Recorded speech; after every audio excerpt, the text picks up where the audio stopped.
সুপ্রিয় শিক্ষার্থীবৃন্দ, আশা করি ভালো আছো। আজ তোমাদের সামনে খুবই গুরুত্বপূর্ণ এবং খুবই বেসিক লেভেলের একটি জ্যামিতির অঙ্ক নিয়ে আসলাম। এটা ক্লাস 7, 8, 9, 10 সবার ক্ষেত্রে আসে।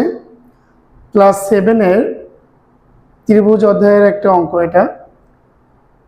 8, 9, 10-এর এমসিকিউতে এটা আসতে পারে, খুবই ইম্পর্ট্যান্ট, এবং বিভিন্ন জব পরীক্ষাও এটা আসে। তো চলো আমরা এটা দেখি অঙ্কটা কি। নিচের কোন তিনটি বাহু দ্বারা ত্রিভুজ গঠন করা যায়? এখানে তিনটা বাহুর মান দিয়ে আছে, 4টা অপশন দিয়ে আছে, এর মধ্যে কোনটা সঠিক আমরা দেখব। তো আমরা জানি ত্রিভুজ গঠনের একটি শর্ত আছে, ত্রিভুজের যে কোনো দুই বাহুর সমষ্টি তৃতীয় বাহু অপেক্ষা বৃহত্তর।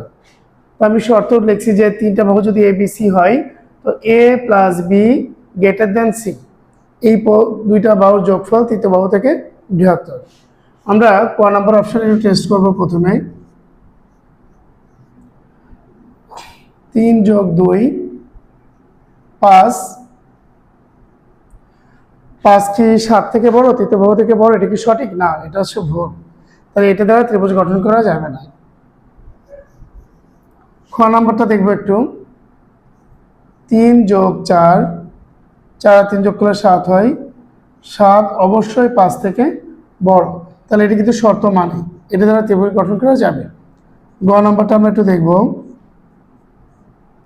2 + 3, 5, 5 কখনো 5 থেকে বড় হতে পারে না, তাহলে এটা নট গ্রেটার দেন, তাহলে এটা দ্বারা ত্রিভুজ গঠন করা যাবে না।